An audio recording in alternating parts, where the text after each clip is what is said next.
Kumina kuvuvukela. Angazi noma into engayithatha kumuntu wesimame. Kuvukela amasende. Amasende nje avuvukele. Asenekhathi singanani? Ina 4 years. 4 years. Yeah. Injani induku isayavuka? Hayi yasebenza. Isavile nje yonke. Hayi ivela uhalf kodwa mangabe isilungela umsebenzi iyavela. Oh, usasebenza? Yeah, iyasebenza. Cha ngisho wena usayisebenzisa? Yeah, ngiyisebenzisa. Khona amasende mangaka?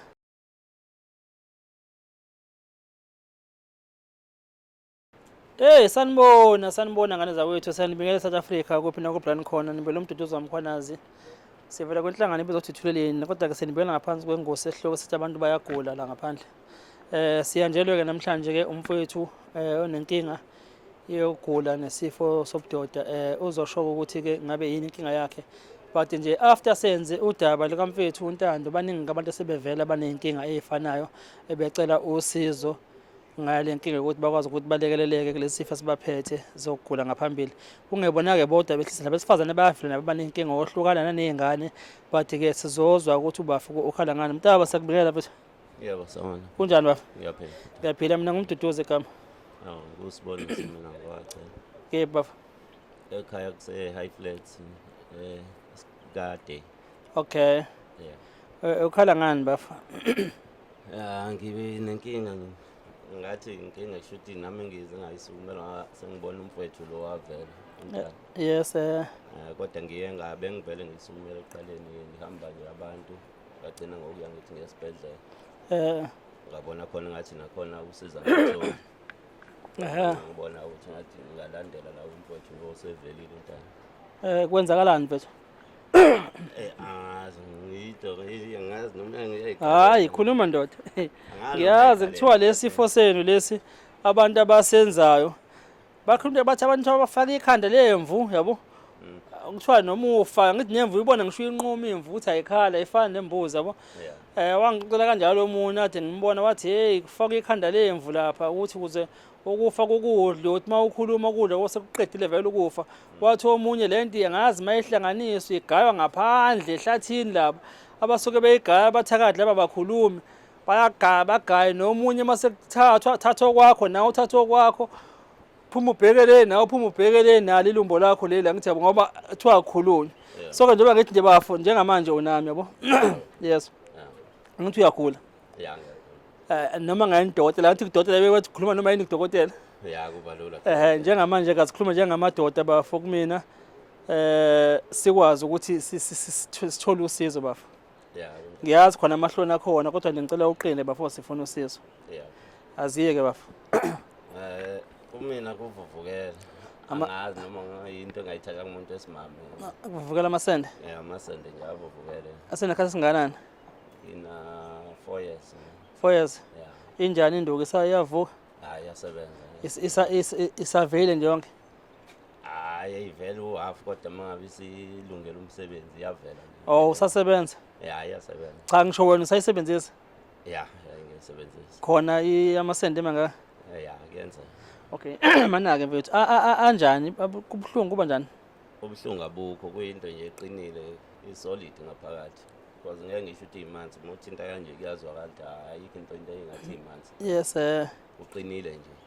Ngoba nasesibhedlela ngaya khona bathi angazi isikhumba ngaphakathi siuqinile. Ngoba ngeke bakwazi ukufaka into bangimpompe konke ekishwayo. Okay. Bathiwa nje sikuyinto eqinile. Asihlebe nje bafo. Ngibona uhamba nomuntu wesimama. Hayi dadewethu. Oh usisi. Yeah. Bengifisa ukuthi mhlawumbe ukuconfirm ukuthi mhlawumbe ngabe uyena mhlawumbe lo ngakuwena ngithi yabo. Hayi usisi wami. Okay bafo. Uma usola lento uyithathephi? Umuntu engangithi uyena ngazi kodwa khona usisi ngangihlala naye kudala nje before ingakubi khona. Kodwa ngazi ngihamba nabantu ababonayo ke babuye bangitshela ngendaba yemsamo kanje. Hayi bokhona umsamo ovuvukala sisende. Angazi nami yonke. Emuphi lo msamo lo? Inkinga ilabantu ababonayo babe. Phela sebenamanga phela abaningi. Nami nje sengingangena lapha nje ngibuye kusasa sengifaka imnqwazi ngibhonga lapha ngithi yabo ngikhande wena ngikhande nomunye ngikhande nomunye baphume ngaphandle bathi hey ithuleleni uyalapha lapha hayi impela yabo kanti ngishaya ivalo ukuthi ngidla imali. Onjani umsamo ngakhukalisa umuntu nesende? Hayi angazi kodwa lo muntu eka-2 yena naye ngakhuluma naye wathi yena akazi lutho. Awukazi unqofe ngaphandle unaye? Hayi angikhumbula, hayi wangazi kwenza. Hayi cha khuluma ndoda. Isikhathi eside ngithi. Noma kuthiwa phela kunjani yabo nje lesibazi lesi. Khona ugange unganaki mhlawumbe ngalo soni. Angithi lokho engikufunayo ngithi yabo njengoba ngisho ukuthi ngeke ungakhumbuli. Yabo lesibazi mina lesi ngiyasazi ngashaya umfana kaMthiyane lapha ePort Harcourt la. Sintshontshe inyosi zakubo lapha emathuneni. Ngeke ngikhohlwe yabo. Ngizama ukukhombisa ukuthi izinto nezinto eyake wenzakala la ukwazi ukuthi uyikhohlwe uyakhumbula. Yikho leba ngibuza ukuthi ubunqofa yini ngaphandle unayo sisi. Hayi bebe. Ngoba usisi ushakana inkinga ubuvela una uthandana naye ngithi akungenankinga ngithi yabo okungenza mhlawumbe uthi wathi uyanqofa watapa ngenzeka-ke ngisho ngithi ngenzeka nakhona. Okay. Abalaphi bezizulu sibahambile? Ya ngibahambile. Kwenzakalani bekunika imbiza nensizi bekukhothisa? Kuyimanje nje ikhona ngishiye endlini imbiza nensizi leyo. Sengikhathele nami. Akuthi akukho ngisho umehluko okwenzayo? Wenze Okay bafana. No, kunenye insizwa nayo la uyangithi uyayibona ngathi esoka le Melmoti naye. Enenkinga efana. Kwathi kungcono kodwa wakho. Lo ngicabanga ukuthi uthukile uma ubone lakhe. Hayi kuyangithusa. Kuyangithusa kuyena phela. Hey nami uyabona nje ngisho safihleka. Lingangele kaNtando. Yabo kodwa kumehluko kuyena ngibonile ukuthi kuNtando lalibheke phansi kuyena ngathi lingaphambili. Ekhombisa ukuthi lezi zifo sezikhona. Cha mfethu. Singacela nje ku-South Africa mntaka baba. Uyasebenza bafa? Ngiyatohoza ngiyabamba nje. Ngoba mfethu le nto kanje iyindleko mfethu kuyenza yabo. Especially kulezi ibhedlela lezi ezimele mfethu. Ngenhlanhla enkulu ke umfethu uNtando waye waba nenhlanhla ukuthi kutholakala udokotela ozimele ofuthi umuntu omnyama okhuluma isiZulu njengathi Dr Nkosi.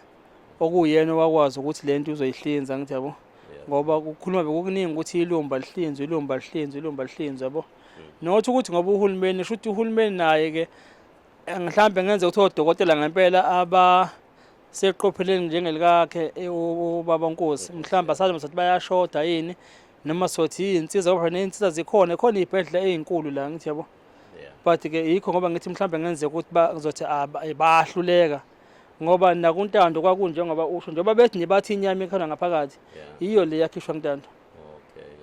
Odokotela uDr Nkosi naye njengabo kodwa wakwazi ukuthi ayenze njengoba nje wayesho ukuthi lamafutha abawakhipha ngaphakathi acishe acala 20 liter yabo bona nje babesho bawabona futhi abakwazi ukuthi bazowakhipha kanjani asazi ke izigi ayilingani sinokwabanda kulingana khona insizwe kuyisini izwakala izigi za ukuthi hayi ngempela le ngithi yabo kungena omunye asithi uyasini nje bomkhapeyana nje bonke hayi yabo njengoba ngisho ukuthi amafa awalingani mhlambi kodwa ke but ngeke sibayekela abakwethu siyalidinga usizo kubona futhi njengamanje mfethu ke yikhona lokho ukuthi kuzofuneka mhlambe ke uzanye ukuthi ke cela usizo lemali engakwazi ukulekelela ukwazi ukuthi ngempela yabo ngoba uNkosi asilokhu sidawutha mhlambe ukuthi kuzoba njani ngama 100 or 20 or 50% ngabe kuyafika ngale ka ama% ka100 ukuthi le uzokwazi ukuyihlinza but ke kuzoba imali mfethu.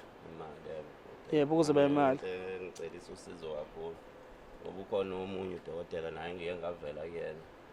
Wanika iquotation nami ngasaba nje ngabona futhi ngengikwazi ukuba nayo lo mali. Wathi malini? Yalinganiselwa kuba 63,000. At least kungcono ke nabo mhlawumbe vele bekusencane vele kwena. Yabo nje ngintando leyana eyila ko 100 some change but ke nobafo nawo sebuya ke uDr Nkosi uzosho kuyena ke igijima la ko 300,000.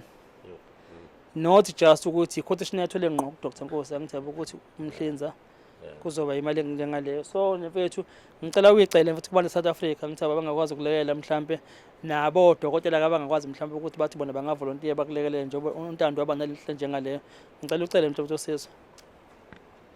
Ngiyayicelela nje ngiyacela kakhulu iSouth Africa yonke noma umuntu onganalo lo sizo ngaba na ngoba amandla nama asiza ngiphelela kona lawo ma center enginawo ngihlulekile sengizamile. Ngiyacela kulo ungaba namandla nosizo kimi aphose kuloko kuphumelele ngikwazi ukusizakala na. Ngiyobonga kakhulu noma ngabe umuntu ngiyayicelela kakhulu South Africa yonke unganosizo labo ngiyajabula. Uma bekufuna bazokuthola lapha mfethu kungaba kuwena uma ufisa ukushiya inamba yakho yocingo noma kuzoba kuwena bangakuthola lapha. Ngayishiya inamba yami yocingo. Okay, ngayibiza bathi. It's 076 33 43 806. Iphinde mfethu. 076 33 43 806. Bazothola abantu leyo namba. Bayazothola mina. Kambani? Usiboniso wakacela. Okay, kula na wonke umuntu usizo libheke yonke indawo ngaphela akusho ukuthi nalabo bezulu sobathwele mhlambe ngeke asaqhamuka umuntu yesi uzobona nje labo bezulu impela nayo ozazi ukuthi ayithemba emandleni akhe. Ngingazinikela nake nenza ngendlela angenza ngayo. Okay mfethu. Nami umupho velayo nje onosizo nje ongazithi angangisiza ngiyojabula kakhulu naye. La khona sesivala ungathini kubana abesilisa abahlele emakhoneni nabebulawa ukufa kanje ungathini kubona? Kona kuba nzima ukuvela bafethu kodwa hayi impilo phela le ngeke ucashe unomphela futhi kuvela kube buhlungu mase kuvela. Yeah. Ngisho ngithi abavele beze ngaphambili nangothuleleni uyazinikela kuthina naye uyasinika usizo. Engicathi yona indlela elula leyo. Wena ngimina kube nzima sengihlalile eminyaka engiyiphilile ngiyabona kodwa ngiyahluleka. Kunzima vele ukuvela kodwa ngiyasiveleni usizo soluthola kuyasizakala. Hayi siyabonga mfethu. South Africa naloku usizo bafethu bayagula la ngaphandle abantu bayagula South Africa. Siyacela nje usizo sizendlela kunini ukuthi sicela silekelele ngane zakwethu ngoba ke not ukuthi akulapheki akhona amakhambo kulapha bakhona odokotela abakwazi ukulapha but inkinga onsumbwana lebesingenabo yikho ke sizozendlela kuna South Africa ukuthi nantu usizo siyaliveza singacela nje ukuthi ke siyazi ishumi phezulu kweshumi leyo wenza umehluko siswele ngasafani neshumi elilodwa bakwazi abantu ukuthi balekeleleke bathole impilo baphile bafane kanye nathi nokubheka ke phela ukuthi ke nathi ke singabantu besilisa sibheke la sihamba khona ngane zakwethu nakulabo abagangayo nabo futhi abahambe becupha abantu besifazana ngakwazi ukucupha intombi yabo awukwazi ukuthi ungacupha intombi ngoba ukuthakatha lokho yabo kungcono ke mhlambe ukuthi ucupha ngisho unkosikazi mhlambe ingodi osoyilobolayo nakhona futhi uthi uyacupha ucuphelana ngithi yabo ngoba phela kufuna kube khona ukuthembana abantu manithandana ngithi yabo ungaze nje kube njalo njengoba ngisho ngithi awukwazi ukuthi uhamba uthathe emalumbo uyifake entombini ngithi yabo ngoba nje beqomela namhlanje uyazi beqome bani izolo nawe mhlamba ufuna ngisho ukuyilobola wazi kusasa kuzokwenzakalana izoqoma omunye kusasa lokhu kufa okufake kuyona uzoyibiza ukwazi ukuthi ukukhiphe ilokho nje singacela ukuthi ake sibe ngempela nonembeza isinqumo osenzayo sazi ukuthi ama consequences azoza uzokwazi ukuthi umelane nawo South Africa siyabonga nisalahle emakhaya Siyabonga. Siyabonga.